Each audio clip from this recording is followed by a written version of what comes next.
Donc devant le champ de mérite, nous prenons refuge, développons la bodhisattva, offrons la prière à cette branche. Jusqu'à l'éveil, je prends refuge en le Bouddha, le Dharma et la communauté suprême, la Sangha. Jusqu'à l'éveil, je prends refuge en le Bouddha, le Dharma et la communauté suprême, la Sangha. Jusqu'à l'éveil, je prends refuge en le Bouddha, le Dharma et la communauté suprême, la Sangha. Grâce aux deux accumulations, rassemblées par mes pratiques de cette méditation, puissais-je devenir un Bouddha afin d'être bénéfique à tous les êtres. Grâce aux deux accumulations, rassemblées par ma pratique de cette méditation, puissais-je devenir un Bouddha afin d'être bénéfique à tous les êtres. Grâce aux deux accumulations, rassemblées par ma pratique de cette méditation, puissais-je devenir un Bouddha afin d'être bénéfique à tous les êtres.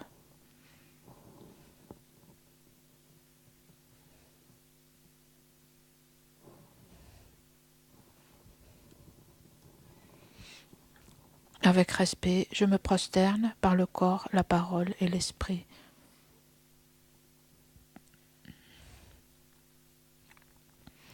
Je présente des myriades de toutes sortes d'offrandes, réelles et imaginées.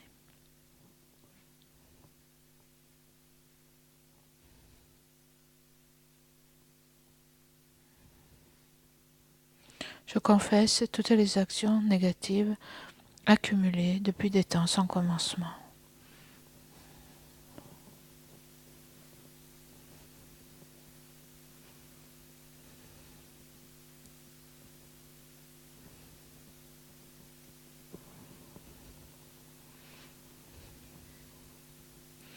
Et je me réjouis des mérites de tous les êtres, sains et ordinaires.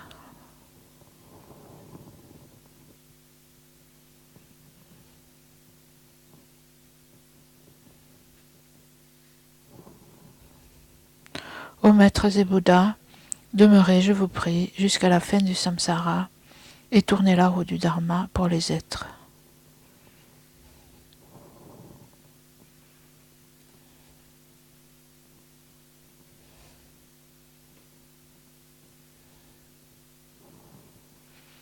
Mes propres mérites et ceux de tous les autres, je les dédie à l'éveil suprême.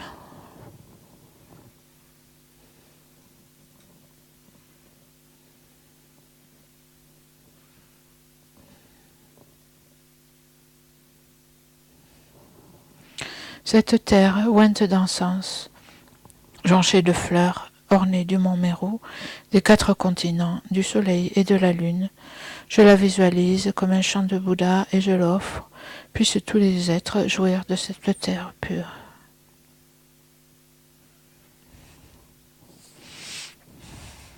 Je prends refuge et me prosterne devant le Maître et les 3 joyaux précieux. Veuillez, je vous prie, bénir mon esprit. Je vous fais la requête de pacifier immédiatement toutes les conceptions erronées de la dévotion incorrecte envers le Maître, jusqu'à la vue dualiste dans mon esprit et dans celui de tous les êtres mes mères. Je vous fais la requête de susciter dans mon esprit et celui de tous les êtres mes mères toutes les réalisations correctes de la dévotion au Maître jusqu'à l'éveil. Je vous fais la requête de pacifier tous les obstacles intérieurs et extérieurs qui entravent le développement de l'intégralité de la voie graduée vers l'éveil dans mon esprit et dans celui de tous les êtres mes mères. Je prends refuge et me prosterne devant le Maître et les 3 joyaux précieux. Veuillez, je vous prie, bénir mon esprit. Je vous fais la requête de pacifier immédiatement toutes les conceptions erronées de la dévotion incorrecte envers le Maître jusqu'à la vue dualiste dans mon esprit et dans celui de tous les êtres mes mères. Je vous fais la requête de susciter dans mon esprit et celui de tous les êtres mes mères toutes les réalisations correctes de la dévotion au Maître jusqu'à l'éveil. Je vous fais la requête de pacifier tous les obstacles intérieurs et extérieurs qui entravent le développement de l'intégralité de la voie graduée vers l'éveil dans mon esprit et dans celui de tous les êtres mes mères. Idang Guru Rana Mandala Kamnyatayami.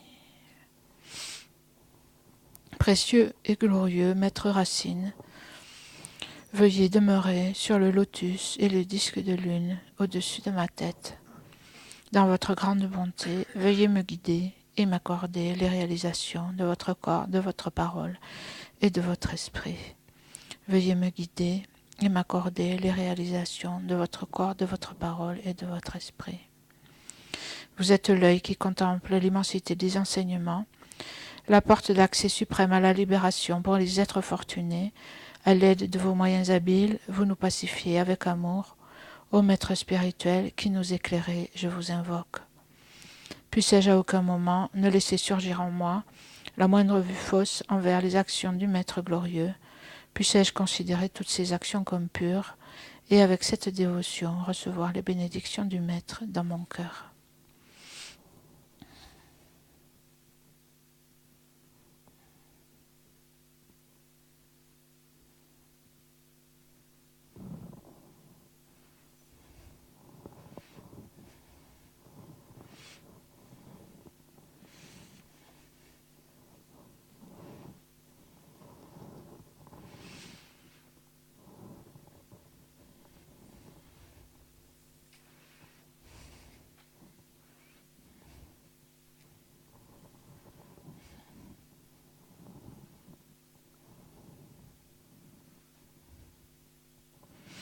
Donc, dans cette méditation, je voudrais aborder la méditation sur les éclats de diamant, ce raisonnement des éclats de diamant. Je vois que certains d'entre vous ont l'air surpris. En fait, c'est joli, hein, la méditation des éclats de diamant. Donc, comme vous savez, quand on médite sur la vacuité, il y a différents raisonnements. Et donc, on dit dans le Mahayana, en fait, pour réaliser la vacuité, le Bodhisattva utilise d'innombrables raisonnements. De très nombreux, on est encouragé à utiliser de nombreux raisonnements pour arriver à la vacuité. Et donc, le roi des raisonnements, c'est le raisonnement sur l'interdépendance, on va voir plus tard dans le texte. On est peut-être familier avec le raisonnement en 4 points qu'on a déjà fait, mais ici, dans le texte, ce que Shantideva expose, c'est ce raisonnement des éclats de diamant.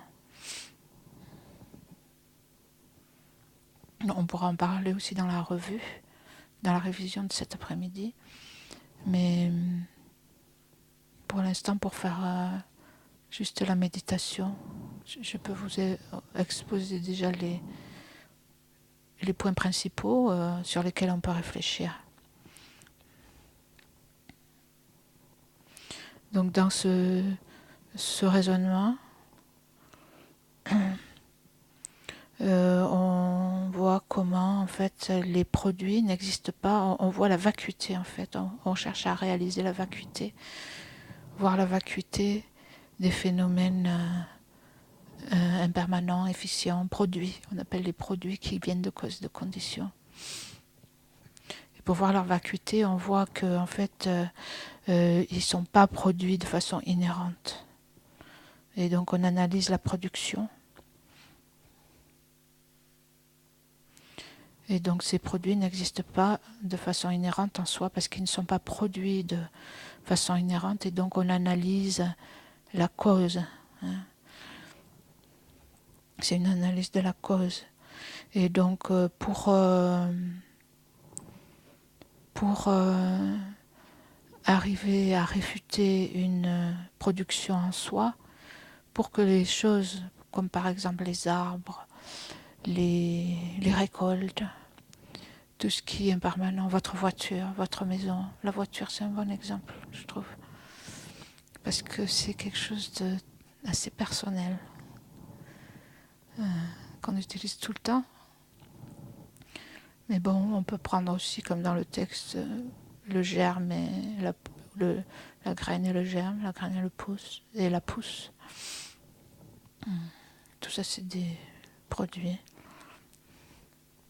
Et donc, on va imaginer, on va voir d'abord qu'est-ce que c'est un produit qui existe véritablement, comme une voiture, par exemple.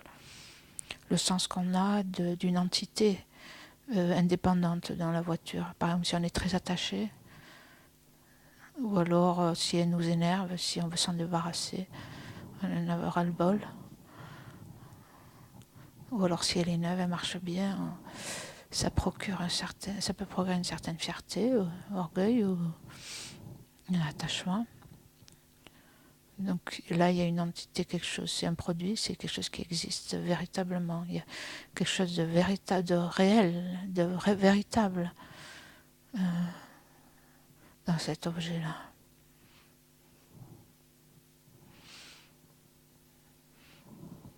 Et donc d'abord, toujours pareil, on prend la mesure de cette existence véritable dans notre expérience. Et ensuite, en fait, si la voiture, par exemple, existe de façon inhérente ou véritablement, et on va voir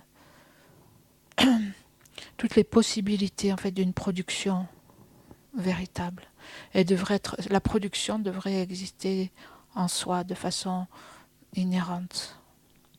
Ça devrait être un produit qui existe de façon inhérente. Et donc, on va voir quelles sont les possibilités d'une telle production en soi, et on va les passer en revue, et en les éliminant une à une, on va voir si ça marche, si le raisonnement marche, que en fait il n'y a pas de production de voiture qui soit produite, il n'y a pas de production inhérente, donc il n'y a pas de voiture qui existe de façon inhérente. Et donc les possibilités qu'un produit comme une voiture ou comme une récolte par exemple soit produite, donc soit sans cause, soit à travers des causes.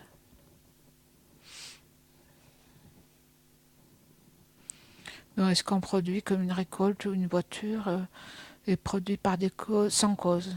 Est-ce que c'est comme ça?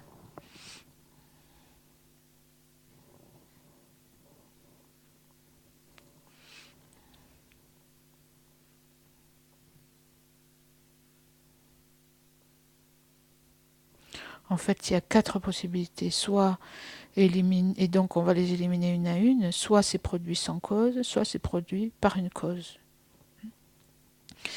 Et donc, par une cause, soit l'effet, le résultat existe au moment de la cause, soit il est séparé de la cause. Soit il est un avec la cause et résultat sont un, soit cause et résultat sont séparés. C'est ça qu'on va avoir.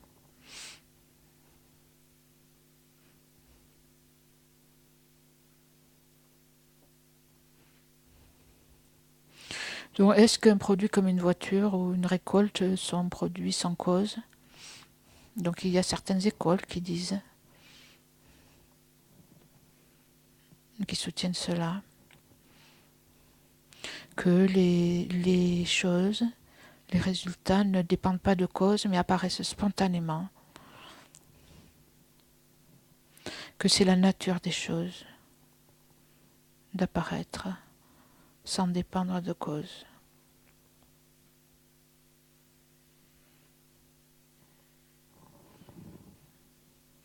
Donc c'est assez insensé, on peut voir, parce que à ce moment-là, on n'aurait pas besoin de planter dans les champs pour avoir une récolte. On n'aurait pas besoin d'usine pour fabriquer des voitures, parce que la voiture apparaîtrait sans cause.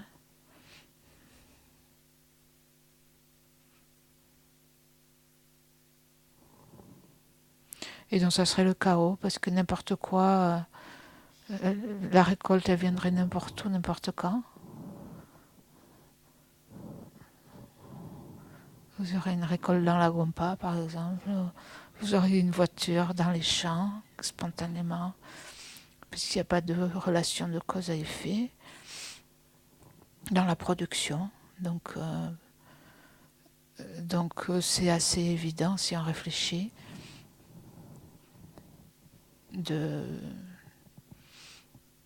que dans la production d'un phénomène efficient, il y a une cause, de causes, plusieurs causes, un nombre de causes.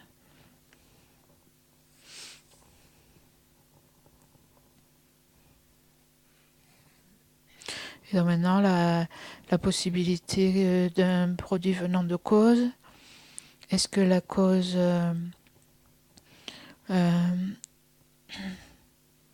est-ce que ce produit vient de lui-même ou il vient d'autre chose?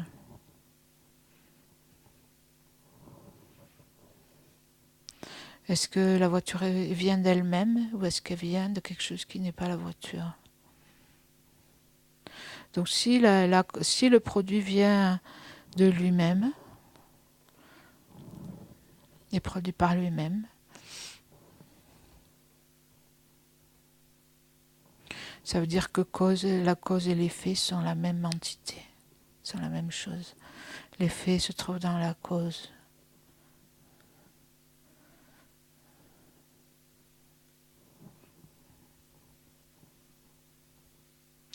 Donc les phénomènes sont produits intrinsèquement d'eux-mêmes.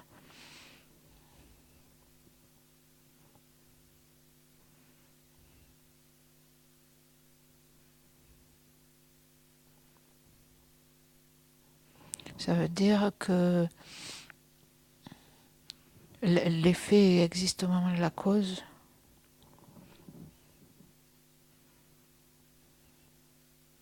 En fait, il vient de lui-même, donc il existe avant même d'être produit.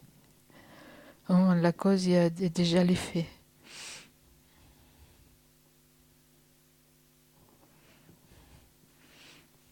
Donc il y a des écoles qui disent ça, que l'enfant existe dans la mère, même une mère vierge, pas une mère enceinte. Et donc la récolte existe dans la graine, la laine existe, le tissu existe dans le coton, etc.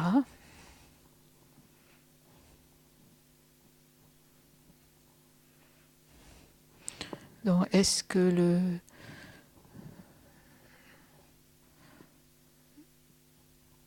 le produit existe déjà dans sa cause? Ça veut dire qu'il est produit de lui-même.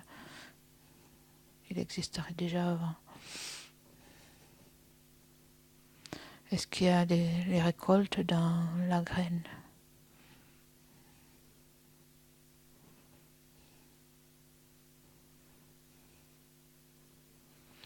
Donc on peut passer en revue les conséquences.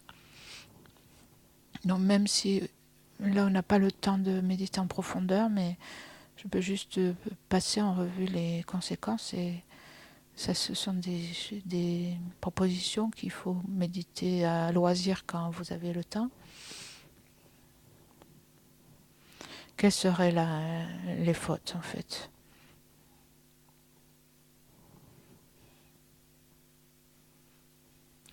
Si le résultat existe au moment de la cause, ça veut dire que ce résultat ne viendrait pas de la cause, puisqu'il est déjà là.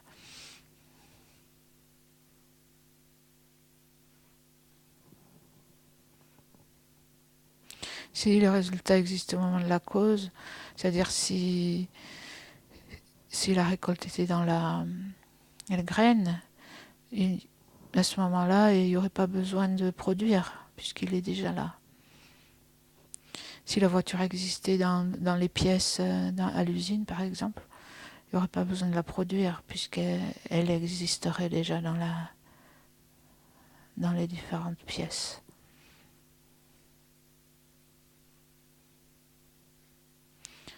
Si un être existait déjà dans sa mère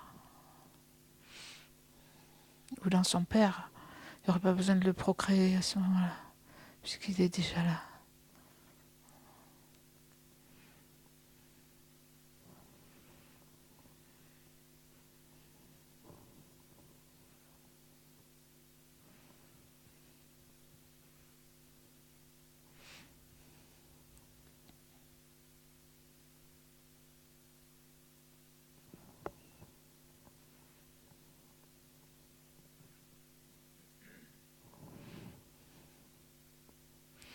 Et un autre problème, c'est que si quelque chose se produisait de soi, donc soit il n'a pas besoin d'être produit puisqu'il est déjà là, et si on dit qu'il a besoin d'être produit, même s'il existe dans la cause, à ce moment-là, il serait produit indéfiniment.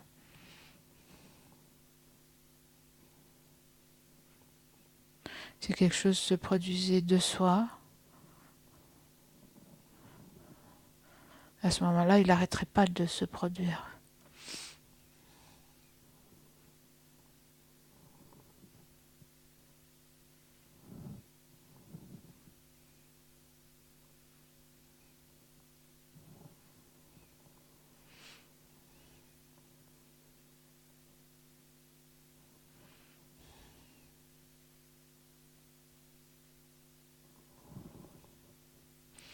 Donc, un produit vient de ses causes qui sont en fait autres que lui-même.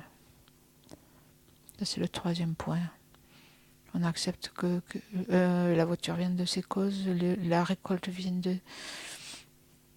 de ses causes, sa graine, qui ne sont pas là lui-même.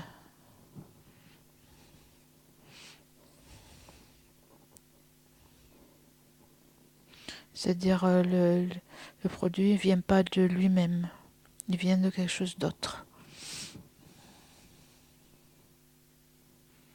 La cause il vient d'une cause qui est différente.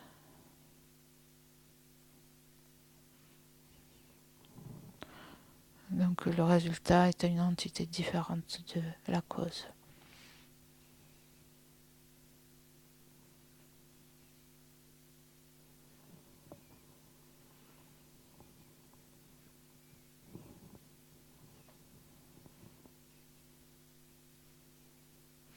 Donc est-ce que c'est acceptable? Qu'est-ce que vous en pensez?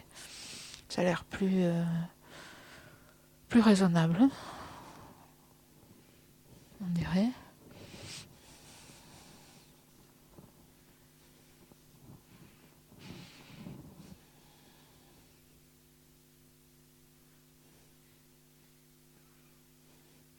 Donc la voiture ou la récolte ou l'enfant qui est un produit vient de ces causes qui sont différentes de lui. Il ne vient pas de lui, quelque chose qui est lui-même, mais quelque chose qui est autre chose, d'autre chose.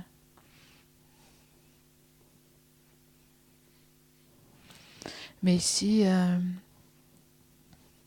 il faut voir que ce dont on parle ici, on parle en termes de production en soi, inhérente.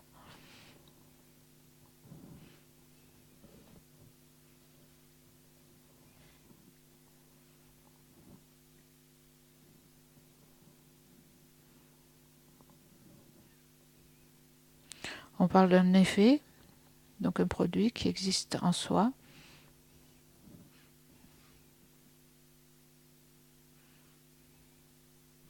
donc qui serait autre que la cause, mais qui vient de cette cause qui existe en soi, et qui est autre que le résultat.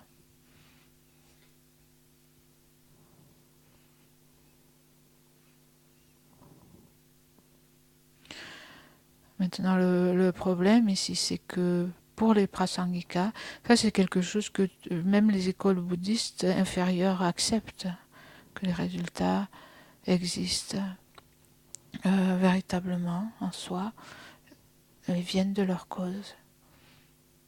Mais pour les prasangikas, si quelque chose est différent et existe en soi, à ce moment-là, ça doit être complètement différent.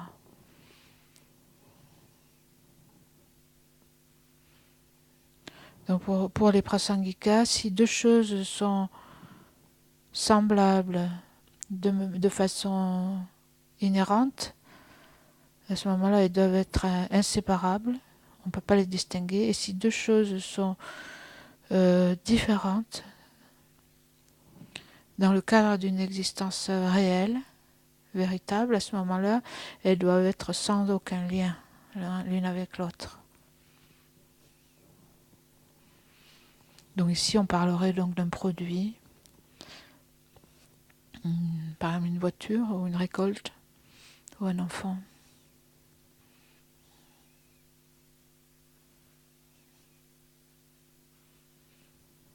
Et de sa cause, donc les graines ou les différentes pièces de la voiture. Donc ils sont dans le cadre d'une existence véritable de la voiture ou de la récolte.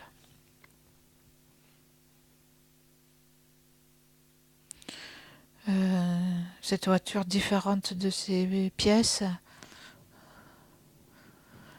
n'aurait rien à voir avec les pièces. Pourquoi ? Parce que dans le cas d'une existence inhérente en soi, le phénomène est indépendant.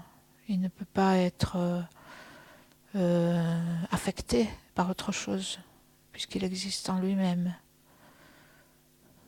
Donc un produit qui existerait en lui-même ne pourrait pas être produit en fait.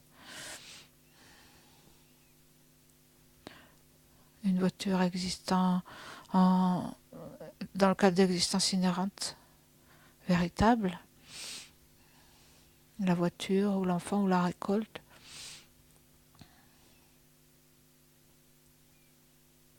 ne pourrait pas venir de la transformation d'autre chose. Puisqu'en fait, il existe véritablement, indépendamment de rien d'autre et ne peut pas être affecté. Donc en fait, ces produits existent bien en relation avec leur cause, mais en relation avec la cause. C'est-à-dire, ils existent dans la dépendance, mais pas de façon inhérente.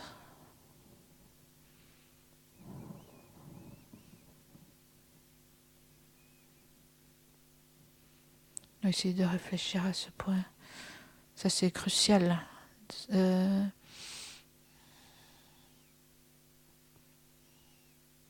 Conventionnellement, les choses existent bien, viennent bien de leurs causes, qui sont différentes.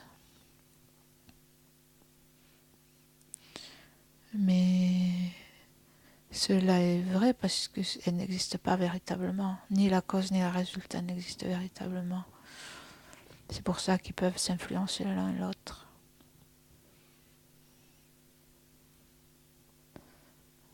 Donc cause et résultat existent en relation, relativement l'un à l'autre.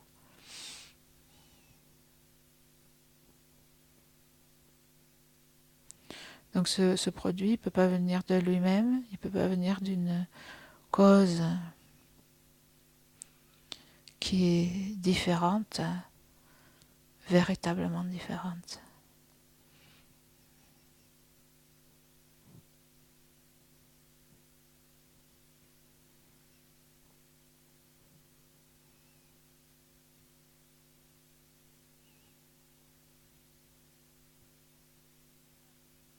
Donc ce que ça réfute ici, c'est l'existence véritable.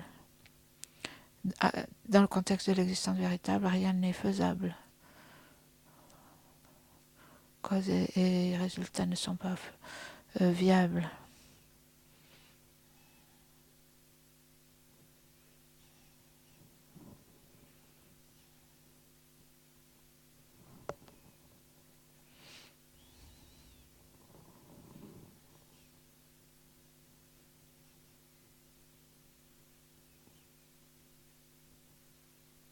Donc le but, c'est toujours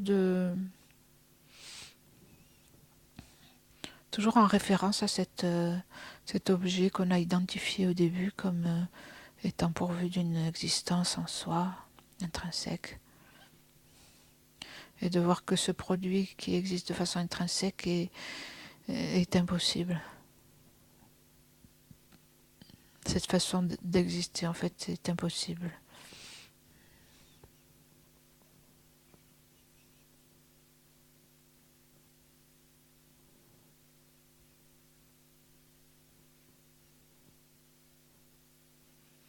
Et donc quand on élimine une à une les différentes possibilités de production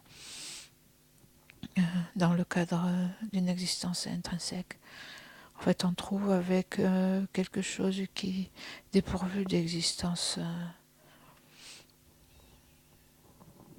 intrinsèque, on trouve une absence d'existence véritable intrinsèque de ce produit.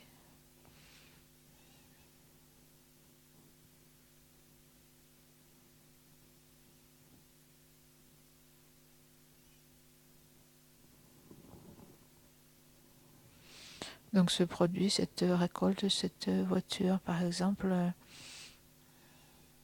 existe bien en dépendance, mais n'existe pas de façon indépendante comme une voiture pourvue d'existence en soi, comme elle nous apparaît.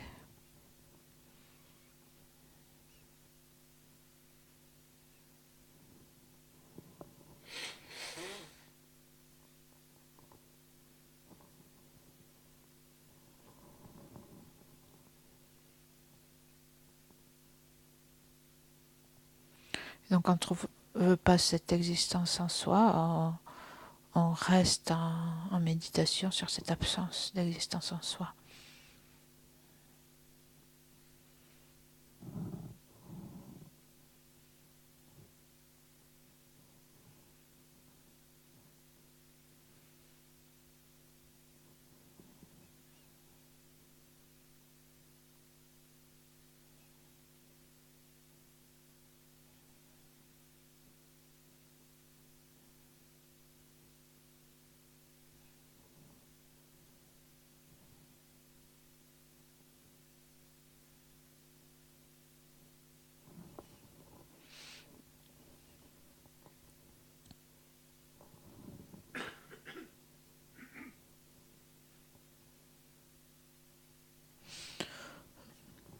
Mais donc ces phénomènes, ces produits qui sont dépourvus d'existence intrinsèque et ils sont vides mais ils existent en dépendance de leur partie, de leur cause, de leurs conditions et aussi de la désignation de la voiture la désignation par exemple de la voiture sur toutes les parties réunies.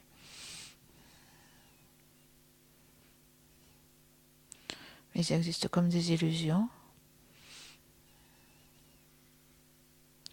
parce qu'ils n'existent pas de la façon dont ils apparaissent. Ils n'existent pas en réalité.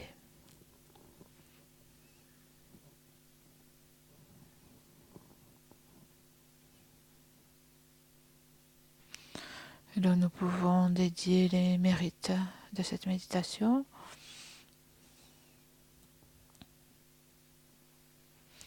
pour que le précieux joyau de la vue de la vacuité naisse dans nos esprits, dans les esprits de tous les êtres, et que là où il est déjà né, qu'il ne se détériore pas, mais qu'il s'accroisse de plus en plus.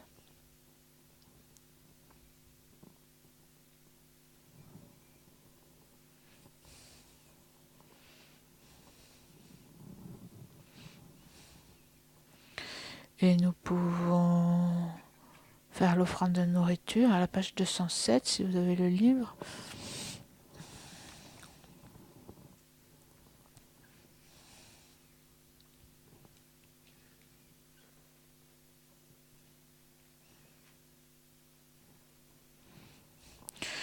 Om Ahom, Om Ahom, Om Ahom. Lama Sangye Lama Chöte Shin Lama Gendun Te Kungi Jepo Lama De Lama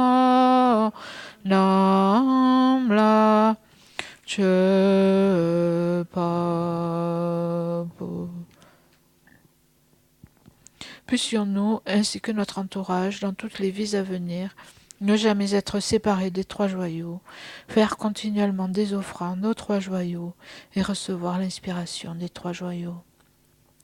Au Maître suprême, le Bouddha précieux, au refuge suprême, le Dharma précieux, au guide suprême, la Sangha précieuse, aux trois joyaux, objets de refuge, je fais offrande.